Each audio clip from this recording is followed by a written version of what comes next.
have to go in the bathroom. Okay, so it's just, you know, so that's whatever. Well, he was really sweet on your girl, and he, you know, quickly went to work trying to court somebody, like small town old school, I guess, which kicks off with them showing up at your door unannounced. So he drove to the farm where he knew I was staying. Like I hadn't given him my address or anything at the time yet. I don't think, right? No. And he I hear now I was up in the I was finishing showering, and I heard somebody, I saw a car drive down the drive, and that's you know, you notice because they have to drive up onto your property. So I saw a car come down, and I didn't know what business they had. It might be a package delivery or whatever.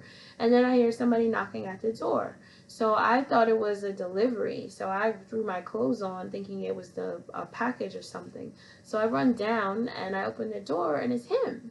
And I'm like, "Hi." And he's like, "Oh, hey, you know, Southern twang kind of thing." And well, actually, like, that area has an accent that's kind of exclusive. I would say it's exclusive to the region. Is that it's kind of, it's country. It's like country clashing with a northeastern accent. So they kind of have this really. I'm not crazy about it, but anyway. So he's got this little twang, and he's, you know.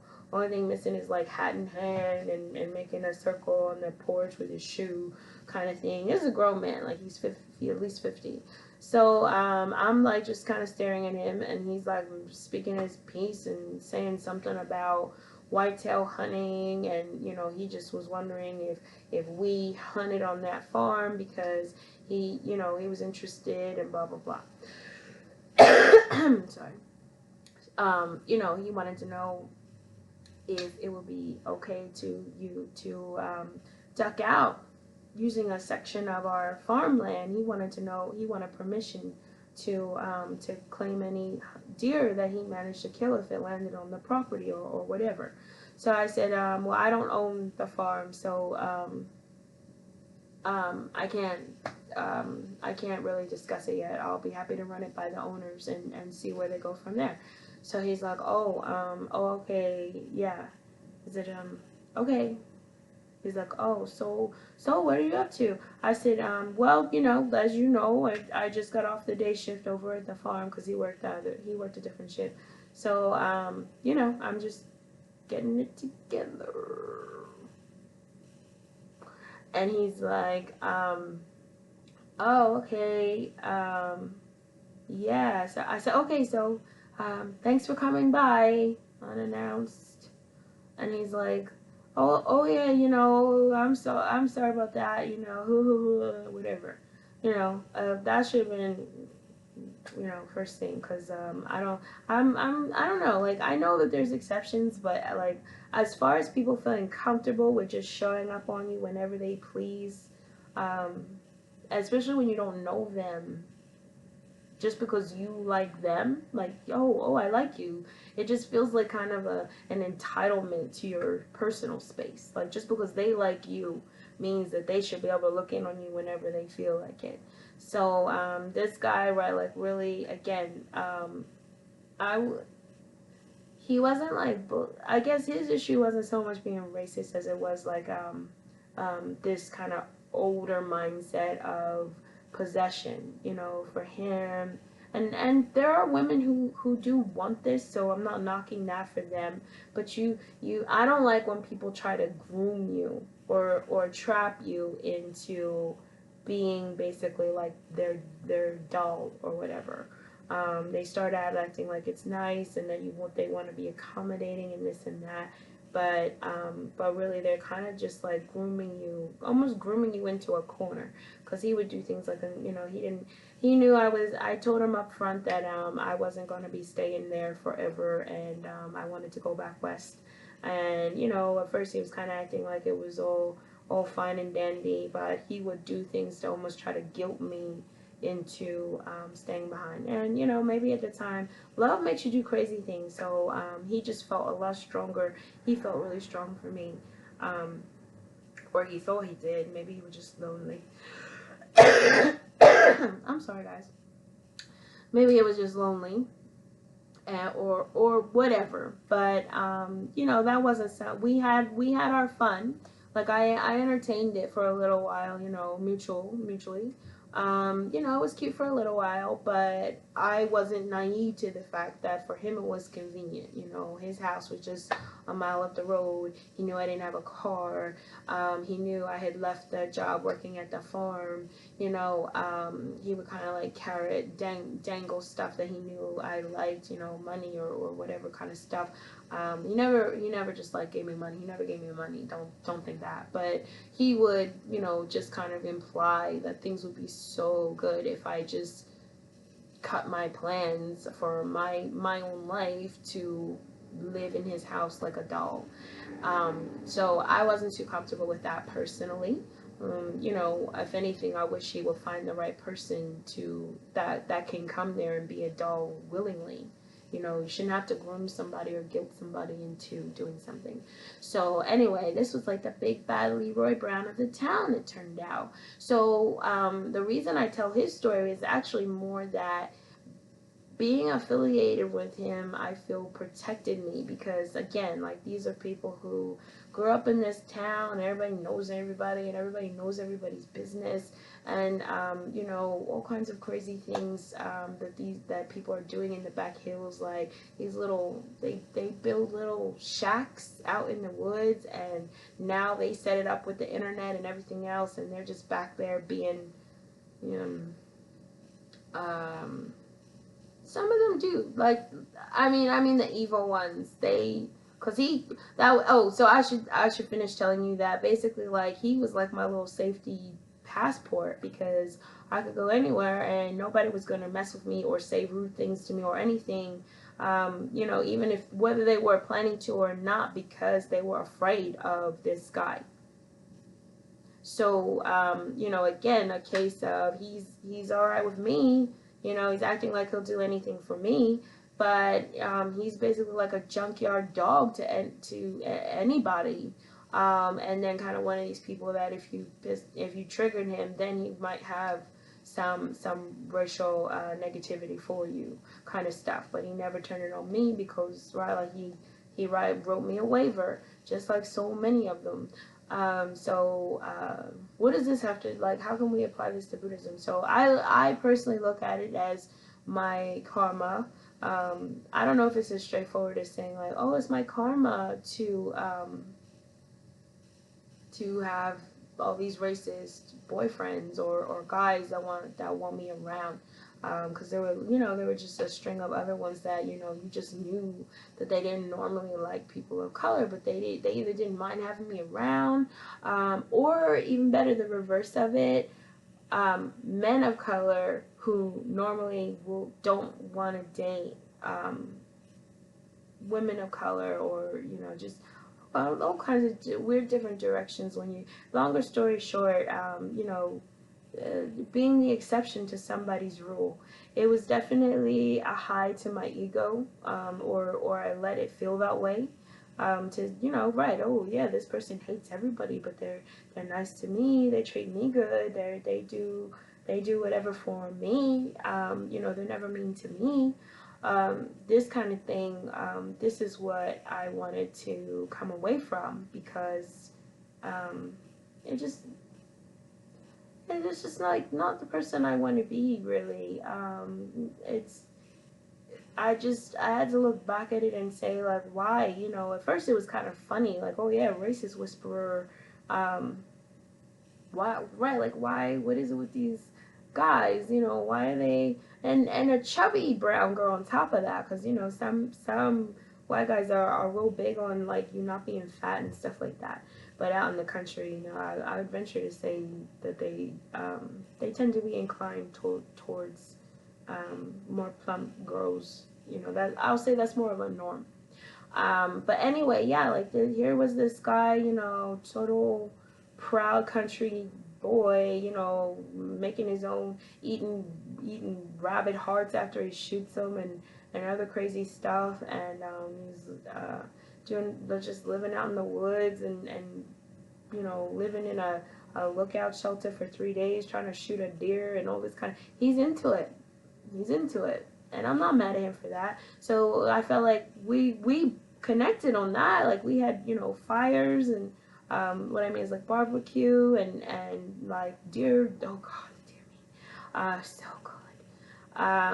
Just that real farm life experience, and I was happy for that. And he was very knowledgeable, and I was so impressed with everything he knew and how good he was at shooting. Like he could shoot a moving bat in the air at night, like just like it was nothing. Like he didn't have to get all lined up. You just look up, and I was like, I was just impressed by the fact that he knew his stuff. Like when it came to living rough and rugged, and that is kind of a level of lifestyle that I aspire to for myself. So we had a lot of really great times. Again, got along with me, but I couldn't put it past him so for this type, I don't call them racist per se. Maybe they're case by casist. They're willing to believe those generalizations and stereotypes unless you come, presented differently. So if you come, in his perception of what is hood or, bad or whatever, or trash or whatever, then he's going to judge you accordingly. But if you come and, I guess you look a certain way or act a certain way, then he doesn't hold you to this normal form of aggression, negative feelings.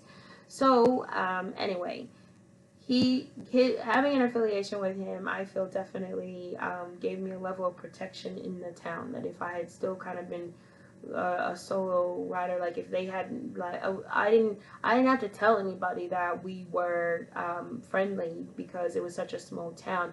We would go to the store or to the breakfast, and half the town did that, so they would see you. And I got a couple of text messages from some girls that had been friendly to me that said, oh yeah, word, and you can't say word on the street because there are none. It's just hearing around town that you are dating, you're dating so and so. And of course, like, I did not answer the question because I just feel like it's not anybody's business.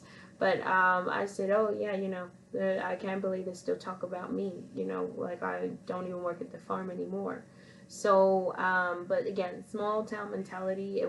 My ego was loving it because it was just so easy to make headlines in these people's lives. It was just so easy. All you had to do. I'm thinking, if you had met me 10 years ago, you will really, really remember my name, because like when there was a time I built this car and it was pink, and I was just like really out there and rude and whatever. So I was thinking, wow, this is like the tame mile version of me. I'm like literally trying to keep a low profile in this town, and you all just won't have it. Well, my ego is having a field day with it. I'm having a great time in that regard.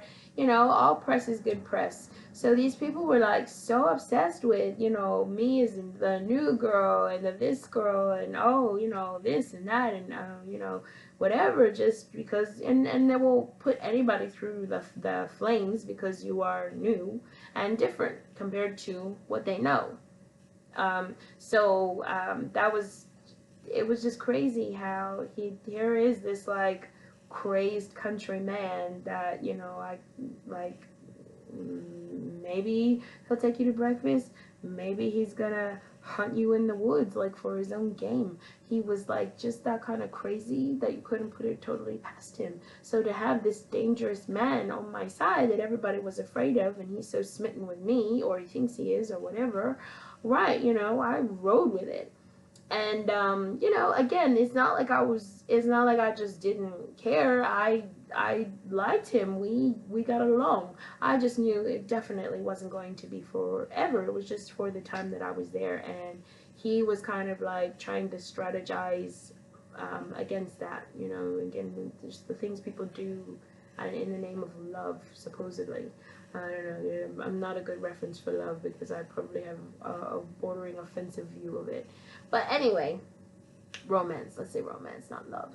So anyway, I can only attribute it to karma to an extent, because I didn't feel that I was doing it. It's not like I would go after, like pursue per se, pursue per se. Um, any any guy, like if I found him attractive, I wouldn't think about if he was racist or not. You know, I mean, of course, you might find out later on, but right, I would, but again, not towards me. So it's not like that was my brand of whiskey, as I like to say. Like, oh yeah, give me a racist, cause I sort of like the racist, and that validates me. I'm saying that I didn't have to try. These men would come out of the woodwork, normally having these views and then really wanting to pursue some kind of friendship or relationship or whatever. And I'm not at all saying it's because I was special.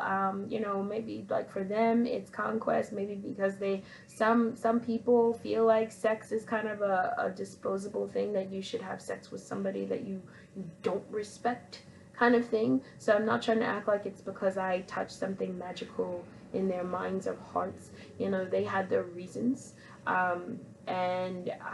But it was just an interesting phenomenon, because I was getting more guys like that than I will say normal guys, but there was definitely a noticeable percentage of them approaching me, or insisting on finding a way to spend time with me, or including me when we know. I had another friend, really good guy. I liked him so much. I had a big crush on him, actually, and he was a country boy from Ohio, but they live here. So or like on this side of the country. So he, again, never rude to me, never racist, never told a racist joke. But I remember stopping by there one day, and he's always friendly and nice, and it was one of those things where it's like, because I liked him, I really had to remind myself that maybe he was just like, his nice wasn't necessarily him liking me back. He was just a nice guy. I as much as if you ask the right question, it may sound like I hate men sometimes, but I don't. And actually, I do believe that there are just good people regardless of gender. So to me, he was always very kind. He looked out for me, like a car broke down, he like helped me out. He worked on cars too, and but he was really suffering in his personal life. He was like unhappy about some things and he never talked about it. He didn't want to talk about it. He was really like stoic countryman, and he was hot, and I'm just like, I adored him. Like, you're so crazy about him. So anyway, but I like, even though he was so nice and friendly to me, I knew that his nice wasn't because I didn't get the impression it was because he liked me back. It was just because he's a nice guy and he liked talking to me as a friend. So anyway, I came over there to just to hang out and say hi for a minute. I was I had something else to do, and he said, "Oh yeah, good," because I'm putting on some kind of fight or game or whatever. He's really into sports. Again, hunting collection and gadgets and making your own beer and this kind of stuff. So I was like, I'm like a gidget. I'm really, it's dorky, but I'm always really happy to hang out in the garage and just, I like being around all the tools and cars, and I used to work on cars a long time ago. And, it just, I enjoy that pastime, that ritual. So I was thrilled to be kind of last minute invited to his get together, and it wasn't like I was insistent on it. I came by to say hi, and he was setting up for the party and said, or the get together in the garage, and said, hey, hang out for a minute and whatever. And I'm like, oh, okay, whatever. So some of his friends start to show up. And I'm happy because I'm even more happy because I feel like he invited me. Like, it's not like I came and was like, oh, are you having a party? It's not like I invited myself. He said, oh, you're just in time for the party, kind of attitude. So I'm like, because I really like him, and even though I know it's just friendly, he likes spending time with me, so that's enough for now. And so he's like, yeah, okay. So his friends come, and some of his friends start trickling in, and no, they didn't say anything racist or anything, but it was like just this vibe where clearly, like, I don't know how to describe it at like the right way universally, but it just kind of like, maybe if I wasn't there, they might, like, if the conversation got into it, because he is a brother, and I've heard his brother make kind of these racially charged jokes, and it's not aggressive. It's kind of like, oh, why didn't you know, kind of like those, just, it's jabs, you know, like maybe they seem, based on the conversation, the vibe of everyone, I kind of got the impression that, right, like they're not like aggressive racist, maybe just like neutral. Is that the word we're using now? Neutral racist or indifferent? I don't know, but I wasn't really like I wasn't really like a piece of that crowd. Like they were all kind of the same thing, and where they seemed like a group of people that felt comfortable with that. Like, okay, safe, you know, we like doing what we do, and, you know, whatever. So, and everybody's the same, safe kind of thing. I just got that impression. Nobody was rude to me, I should be clear. But my point is that he didn't seem to have any other friends that were like me, you know, and nor is he obligated to. But, we had kicked in another time, and it got really late, and he said, hey, well, let's watch this documentary that I wanted to watch. And it was like, it was kind of like, it was some kind of thing like Hitler's influence on cinema during World War II.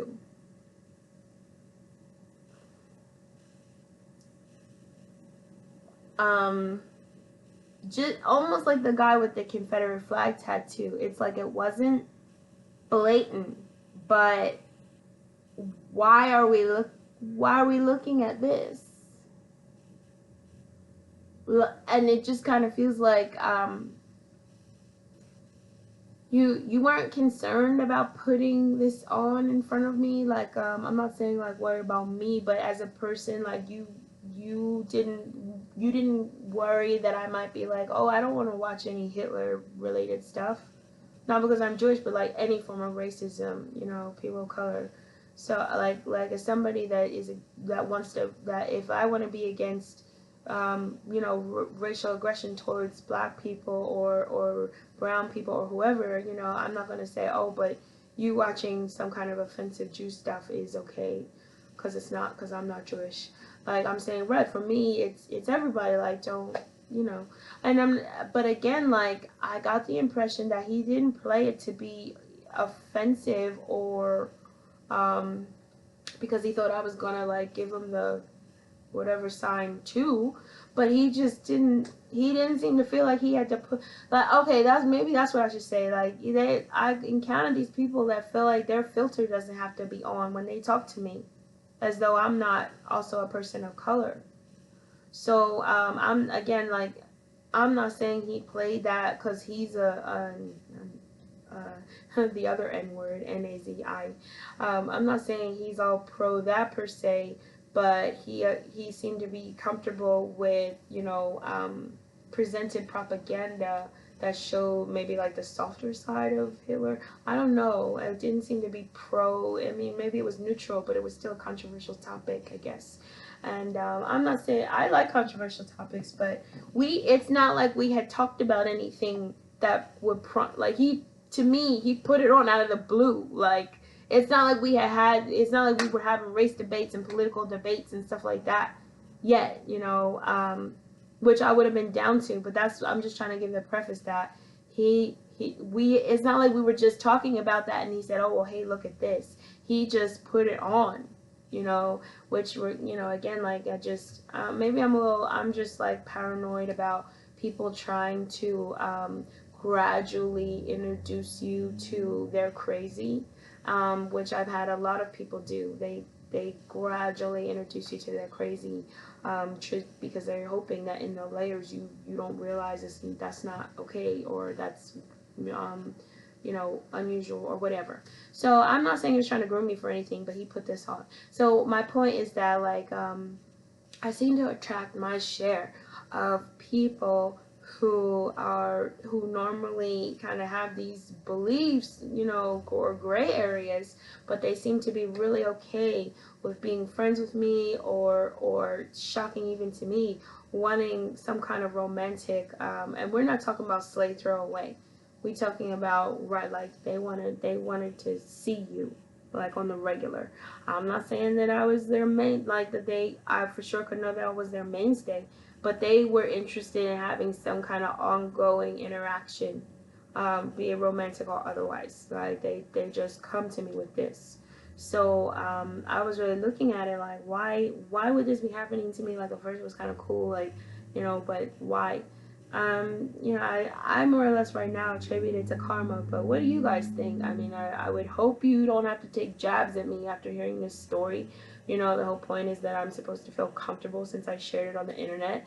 But, I mean, hopefully the result is not like, well, you're just a stupid cow. These are stories from a long time ago, so I've evolved since then.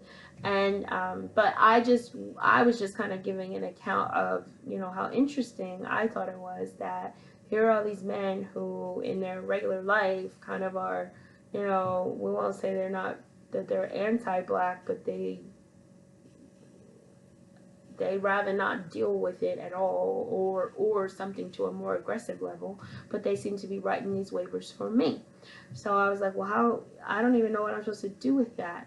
So lately, the last couple of encounters I had, I'd like to say that I did my best to kind of diplomatically point out ignorance, or call them on their shit, call them on their stuff, in a way that you know, help at least cause them to, encourage them to think something different. You know, oh, you know what? There's one more that I'm going to tell you because that was a really good one. So I knew this guy. He had me doing like a domestic like live-in situation, and I had to care for the animals and keep the house clean and make dinner and this kind of thing, because he was a guy, he was alone, in his 40s I think, and his family's from Central America. So that was kind of right when the last election was really having people were really starting to vomit how they really felt, and this kind of stuff politically and racially and religiously and blah blah blah blah blah blah. So you know, there's all kinds of crazy wars starting up on Facebook and whatnot, whatever. We didn't really talk about that. I just tried to stay to myself, but still being friendly. Um, and like I said, his family's from Central America, so he's technically brown. But I forget how we got on the topic. It was like something that had headlined in the news, and I think we brought up like Black Lives Matter, or you know, just something, one of those kind of like, you know, could get ugly kind of topics. Now, I'm not saying BLM is ugly. I'm saying like the way people discuss it. Sometimes people get so worked up. So I forget exactly how it came about, but longer story short, he finally said, "Well, you know, um, my great grandfather was a World War II officer in Germany, and he fled to Central America, and that is how I have my family, and that is how it came about." And now this is a guy, you know, I didn't really think about it one way or the other, but I did notice, right, he doesn't deal with any people of color. All his friends are white. You know, he kind of like, whenever he was on the phone with one of them, he kind of like wrote extra, you know, whenever it was Chad or Bradford kind of thing. You know what I'm saying? Which, whatever, that's your stuff. I'm not even here to, you know, coach you through that, nor are you asking me to. Again, just trying to stay to myself. So he brought that up, and he kind of said it, he was saying it to me like defiantly, like, yeah, so, you know, like it seemed to be important for him. Like, the only thing I would say, that if he could correct people and say that he wasn't Central American, if his appearance didn't tell on him, in other words, if he did not physically look as Central American as he did, he would totally like push the passing card. he seemed to kind of be in that direction. My impression. So you know, he was kind of saying it like proudly and defiantly at the same time, like kind of to poke, take a jab at whatever point or thing I was saying. And I was like, wow, okay, so like, I mean, in my mind, I'm like, okay, well, now what? Because you brought me here. Granted, I'm working for you. You want to be friendly. You kind of like want to spend time as friends, sort of, outside of our arrangement. So I don't know what, like, where we go from here. Like, cause that doesn't change what I look like or where I came from. Um, you seem, I don't, what? So he's like, well, you know, I'm just saying that, you know, sometimes there's more to it than people say, and they're just being dramatic. And, you know, like I'm not gonna act like my great great grandfather was a bad person.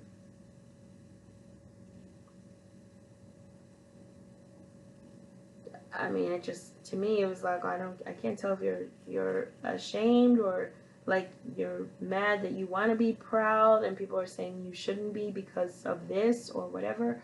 I mean, okay, whatever, dude. But my point is that, like, for me, it was like, if you feel so strongly about like being low key proud of your great great grandfather, um, officer, runaway guy, if you're that proud of it, then why did you have me here? Like, why did you hire me or agree to this or whatever? Like, well, if you feel that way, like, that's what I don't, that's the part I don't get. And then I had to look back and say, oh yeah, that's right. You know, these guys always write me a waiver, but it turned out right. He didn't really like people of color that much. So you know, racism is everywhere, and I wasn't trying to make this as a, this is more about like the karma of me attracting this sort of man. It's an extremely long video, I know, but right, why would this happen? I can only attribute it to karma. There were a lot of other mindsets and mentalities that I had to break out of. Like I said, you know, people that I knew were racist that would be nice to me, but I knew they were being cruel to somebody else, or I would benefit on something because they preferred me based on that stipulation over the next person. Like, that person wasn't being given a chance to shine the way they should just based on a personal belief of somebody, and they would give me preference based on that. So I'm not gonna act like I never benefited from it, and that was like mindsets that I had to break out of. So anyway, tell me what you think about relationship karma. Have you ever? What's your take on what I said? Hopefully it doesn't have to be cruel and rude, but I just really, right, I kind of just wanted to be able to tell the stories because some of them are so interesting. Um, the way racist men interact with a woman of color, when, I will say, when they like her. Because it's just amazing what kind of exceptions people are willing to make when they're like so hardcore, or they allow so many things. They're either racially indifferent or worse, just plain hypocrites, where they're racist as AF on the outside, and then when nobody's around, you are all about it. Now again, I know that I don't think it's because they respect, they found a woman of color they respect per se. I'm saying that, right, like, apparently their crotch doesn't see color. Well, granted, it's all dark once it goes in there. But, right, so tell me what you think. Tell me if you can recommend, if you practice Nichiren Buddhism and, you want to try to take your hand in recommending something that you think I should read. I'm not saying, oh, please help me. Why are racist men attracted to me? I'm saying, like, this is just a phenomenon that I'm observing in my travels, and I just kind of thought it was sort of semi-interesting, maybe not tea, but whatever, just stories. And tell me what you think. What happened to you? Did you have a racist person, male or female, that you knew was racist, but they just thought you were the bee's knees, and there's nothing. I'm not mad at you, girl or guy. Like if they just thought you something about you defied their status quo, then by all means, you know, what do you think about it? Do you think that sometimes interracial relationships kind of do happen for the wrong reason more often than people talk about? And how does that relate to our relationship karma? How can relationship karma be racial? You know, tell me what you think I must have done in my past life to, you know, like let's cook up something like, oh yeah, you did this and that's why. Like, oh, that's gonna crack me up. I won't take you seriously, but like, yeah, I'd love to hear like, what do you think I must have done in my past life to be attracting racists now? You know. So I'll end it there. This movie. You're right. It's like a movie. It was hella long. So I don't know if I should be sorry about that because I kind of like the longer videos. I feel I like a lot of content like when I'm watching other people. But I know like most people would probably cut this off at like 45 minutes, and I think this is like an hour and a half now, and I'm probably not gonna edit too much of it either. So anyway, that's my crazy stories for today. I didn't even put that face. I didn't even put the face mask on, so now that's another video. And you know, thanks for listening, and just have a great one. Nam yo haringekyo.